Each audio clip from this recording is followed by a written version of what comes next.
My name is Luna, and I've been married to Lucas for 3 years. Before tying the knot, we lived on our own, but after we got married, we moved in with Lucas's father to be closer to Lucas's job. I continued working after we got married, but had to leave my job because Lucas's dad began showing signs of memory loss about a year and a half ago, and his condition worsened over time. He needed someone to look after him. At first, we considered moving him to a care facility, but Lucas was strongly opposed to the idea. He asked me if I would take care of his father at home, and I agreed. Luna, I don't want to send him to a nursing home. Let's try to take care of him ourselves, Lucas pleaded. I understood his feelings, but it was a big responsibility. I wasn't sure if his dad wanted me as his primary caregiver, so I asked Lucas for as much help as possible. I'd never seen him so desperate, so I trusted he'd support me. However, the reality of caring for his dad turned out to be far more difficult than I imagined. His dad needed assistance with everyday tasks like walking, using the bathroom, and bathing. He could still move around but frequently stumbled and fell due to his instability. To make the house safer for him, we decided to renovate, despite our outstanding debts, recognizing that his safety was a priority.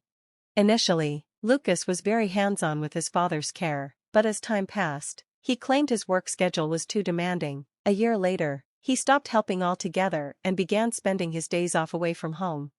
As his dad's health worsened, he required more support with even the simplest tasks, which became overwhelming for me to handle alone. I approached Lucas about the situation. You promised to help, but when was the last time you actually did? It's been months, I told him. I can't manage this alone anymore. We need to seriously think about moving him to a care facility. I know we agreed to keep him at home, I continued, but we need professional caregivers. Your dad needs more help than I can provide on my own, especially with bathing. I'm not strong enough to do it all. Lucas disagreed, grew upset, and left without finishing the conversation. I noticed he'd been increasingly stressed about money, but I couldn't keep managing his father's care on my own. Without waiting for Lucas's approval, I arranged for professional home care. His father was assessed as needing high-level care, so I arranged for a caregiver to come 5 days a week for an hour each day. We also set up long-term care insurance, so I wasn't worried about the costs. However, on the caregiver's first day, things didn't go as planned. Hi, I'm Mara, your caregiver. I'll be assisting you from now on, she introduced herself. Nice to meet you, Mara. I'm glad to have you on board, I responded. Mara worked with my father-in-law and taught me some helpful care techniques. I was confident I had made the right choice in hiring her, but when Lucas came home and saw her, he was furious. I never agreed to this. What's going on? He demanded. I told you, I can't handle everything by myself anymore. I didn't make this decision without telling you, I explained. I'm sorry, miss, but you'll need to leave today, Lucas told the caregiver. I tried reasoning with him, but he sent Mara away before hearing me out. Why did you arrange for a caregiver without asking me first? I make the decisions here. You're a terrible wife for going behind my back. You're capable of handling this yourself. Don't waste money, especially when we're still paying off the renovation loan. Why can't you understand? I've been telling you for months that I'm overwhelmed. You haven't kept your promise to help, and we had to renovate for safety's sake. If your dad gets injured, it'll only make things harder. But you wouldn't know that since you haven't been involved in his care for over a year, I said, frustrated. Why are you bringing this up now? You're not working anymore, so it's your job to take care of him. Who do you think is paying off the loan? He retorted. No matter how much I tried to explain, Lucas refused to listen. He truly believed I should handle everything on my own. After that, I only had the caregiver come when Lucas was at work, talking to Mara, not just about caregiving but also about my issues with Lucas, helped me cope. Months passed, and out of the blue, Lucas offered to take care of his dad for a day. You've been stuck at home for over a year, take a break and treat yourself. I'll handle things today, he said. I was surprised, but gladly accepted. I went out, got a long overdue haircut, and relaxed at a coffee shop I used to love, but after a few hours, I started feeling uneasy about leaving Lucas in charge, so I decided to head home early. When I arrived, the house was unusually quiet. My father-in-law was sleeping peacefully. Assuming Lucas had also worn himself out and fallen asleep, I went to check the bedroom, but he wasn't there. Instead, I found an envelope on the dining table. Inside were divorce papers, already filled out, along with a letter. The words left me in shock. Even after we divorce, please continue taking care of my dad. I'm going on a vacation for a week, so make sure to submit the divorce papers.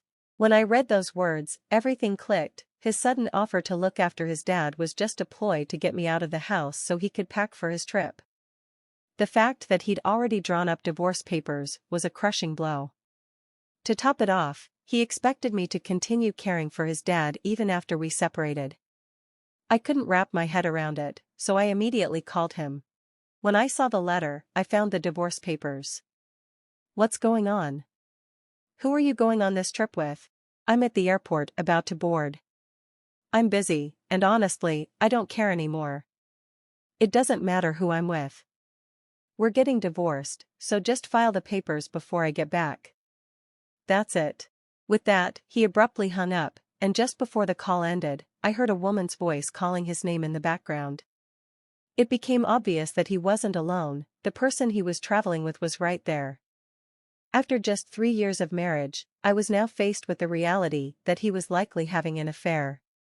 The thought that he might have been cheating on me while I was busy caring for his dad filled me with regret, and tears began to well up.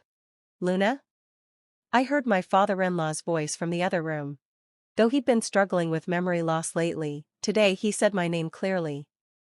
Concerned about how well Lucas had looked after him in my absence, I rushed to his side. Father, are you feeling okay? Was everything all right while I was out? I asked, worried for his health. Luna, is the caregiver coming today? He asked, seeming surprisingly clear-headed. No, she's not coming until tomorrow morning, I responded. Could you bring me some paper and a pen? He requested. Given his usual difficulties with writing, his request was surprising. I'd heard that writing could help with dementia symptoms, so I brought him what he asked for. He began writing something I couldn't see, and when he finished, he sealed it in an envelope and handed it to me. Please give this to the caregiver when she comes tomorrow, he said before drifting off to sleep again. Was this part of some routine with Mara? Though curious about what he'd written, I chose not to open the letter. Later, when my father-in-law woke up, he seemed to have forgotten the entire exchange, leaving me to wonder what had truly transpired. Reflecting on everything, his note, the divorce papers, and Lucas's behavior, new suspicions crept in. Had I missed the signs? My focus had been entirely on caregiving, leaving me oblivious to what was happening with my husband. If he had been cheating, I wanted to file for divorce right away, but I couldn't just abandon my father-in-law. Without a job, I also worried about how I'd support myself post-divorce. Morning arrived, and I still hadn't decided what to do. When Mara arrived, I gave her the letter from my father-in-law. After reading it, she approached me with a serious expression. I'm here for you, Luna. We've built a bond, and situations like these are more common than you'd think. I'll support you through this, she said kindly. Does the letter mention the divorce? I asked, feeling overwhelmed. Yes, Mr. Henry realized something was wrong and asked me to step in.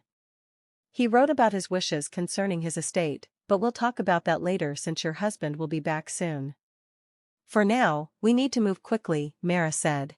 She then arranged for another caregiver to temporarily take over Mr. Henry's care and led me to a law firm. Mara, why are we here? I asked, confused. You'll understand in a moment, she replied. Still puzzled, I followed her inside. Thank you for coming today. We'd like to discuss a request from Mr. Henry regarding a gift during his lifetime, specifically to you, Luna, the lawyer explained as we sat down. He handed me a document. Yes, it's notarized. Mr. Henry requested this, prepared by Mara. It states that he wishes to give you $36,000 and his apartment during his lifetime. I was speechless. Mara elaborated. On the first day of my home visits, Mr. Henry mentioned his wish to thank you, Luna. Since you're not legally his child, he wanted to ensure you received something while he was still alive. Overcome with emotion, I felt deeply grateful. I need to thank him right away. But Mara interrupted, saying, before we go back, there's one more stop we need to make. After completing one last errand, we returned home. I immediately expressed my heartfelt thanks to my father-in-law, even though he seemed unaware of the situation. I continued to tell him how grateful I was. Sadly, just 3 days later, he passed away from complications due to his worsening dementia.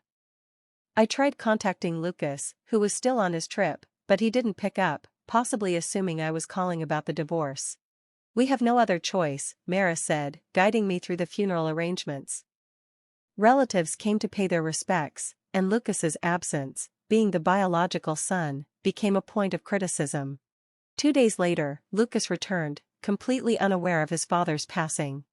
I took a break to recharge after being a caregiver day in and day out, but my husband was quick to protest, claiming the same. "You can't lie twice," I shot back. "Even if you say you were caregiving, there's no proof to back that up." I paused before delivering the final blow. "I know you went on that trip with your mistress. The security cameras at the airport captured you two acting like a couple," I stated with certainty.